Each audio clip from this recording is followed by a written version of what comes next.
A campanha do desarmamento será permanente a partir do ano que vem. Mais de 500 mil armas de fogo já foram recolhidas pelo governo. Há 5 anos, a população brasileira foi às urnas e decidiu que o comércio de armas deveria ser mantido no país. Estamos em 2010 e a decisão ainda rende muito debate. Quase 2/3 dos brasileiros votaram a favor do comércio de armas de fogo no Brasil.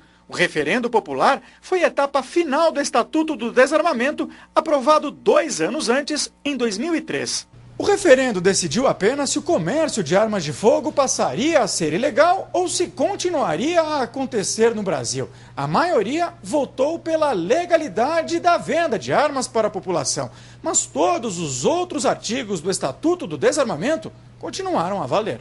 Pela lei, só maiores de 25 anos, sem antecedentes criminais, podem comprar armas de fogo. Eles são obrigados a passar por avaliação psicológica, teste de habilidade e devem manter a arma dentro de casa.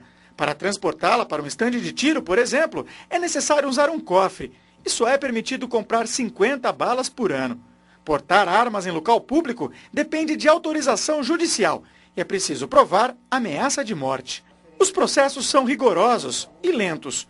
Para o presidente da Viva Brasil, uma ONG que defende o direito do brasileiro comprar armas, a burocracia contribui para o aumento de armas ilegais no país. Você ainda tem casos graves, né, da negativa desse direito. Ou seja, alguns estados estão negando que uma pessoa compre legalmente uma arma de fogo no Brasil. E no final, uma lei que era para ser positiva acabou virando um incentivador a que existam mais armas ilegais, o que é realmente preocupante. Mas, para o Instituto Sou da Paz, defensor do Estatuto do Desarmamento, a lei contribui para a diminuição das mortes causadas por armas de fogo no país.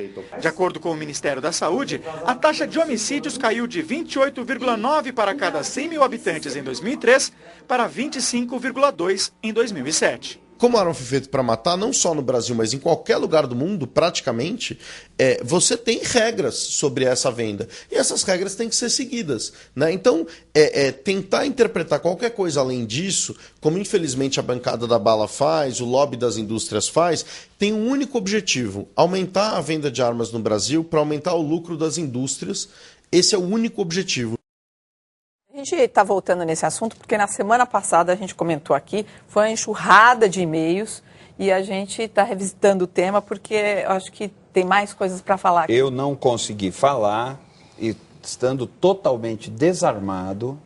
Mas Demétrio, por favor. Vai, vamos lá. A gente não, veja a linguagem desse indivíduo do tal do Sou da Paz. Bancada da bala. Ele fala que existe um lobby. Que linguagem é essa? 70% dos brasileiros votaram não a favor das armas. Ninguém votou a favor das armas, nem da comercialização das armas, como se diz num jornalismo que ainda não aceitou o resultado daquele referendo, daquele plebiscito. O 70% votou a favor do direito dos cidadãos de terem legalmente armas de fogo. É um direito. Esse ongueiro que fala da bancada da bala devia que as empresas querem aumentar o lucro e tudo mais. É isso que ele diz. O voto dos brasileiros, que foi por um direito, não foi para aumentar lucro de empresas. Está certo o Benê, que foi entrevistado, quando ele diz o seguinte: como as forças políticas, todas elas, foram derrotadas naquele processo eleitoral sobre o Estatuto do Desarmamento, hoje uma burocracia fica impedindo que pessoas que querem cumprir as regras que devem existir regras, não é que todo mundo sai por aí com arma, devem existir regras, elas estão no Estatuto do Desarmamento, que continua vigente, mas uma burocracia procura impedir que as pessoas cumpram as regras e tenham armas legalmente. E com isso se difundem as armas ilegais. E se difunde também essa conversa sobre estatística. Olha, o Benjamin Disraeli disse uma vez que existem 3 formas de mentir. Com mentiras abomináveis e com estatísticas. Esse prefere a terceira, com estatísticas, esse do Sou da Paz. Porque tem um número, só uma coisa para lembrar, que é o número da Secretaria a queda da violência não tem relação com a burocracia que impede o cumprimento do Estatuto.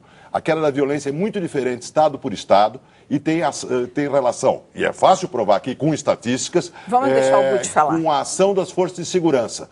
caiu muito a violência no estado de São Paulo, mas subiu em outros estados. Segundo a Secretaria de Segurança, quando cai o estoque de armas, diminui o número de homicídios. O estoque de armas caiu no Brasil inteiro, mas o número de homicídios aumentou em certos estados. Eugênio. Está falsa essa estatística. Não é claro que é preciso respeitar o resultado de um plebiscito e não me parece que isso esteja em questão. O problema é que é evidente que esse país precisa de orientação com relação a desarmamento, sim, a desarmamento inclusive de espírito.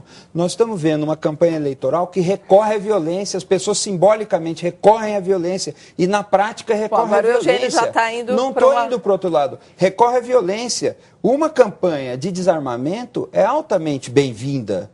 Nós então vamos, porque o plebiscito decidiu aquilo, nós vamos ser a favor das pessoas se armarem cada vez mais? Não, mas eu falei que eu sou contra. É um direito da pessoa se armar, isso não está em discussão. Mas se a gente não tomar cuidado, a gente vai se somar aos que fazem apologia. Só uma coisa, né? A gente vai se somar aos que fazem apologia do uso de arma de fogo, a violência como solução dos conflitos sociais, a ideia de botar a força bruta acima dos argumentos contrários. Mas, Eugênio, isso é a área, eu não estou discutindo sobre isso. Isso são palavras, eu estou discutindo sobre o tema que foi levantado. Existe uma burocracia, isso é constatável. É claro, mas a burocracia no Estado inteiro, Não, existe uma burocracia que está descumprindo a decisão.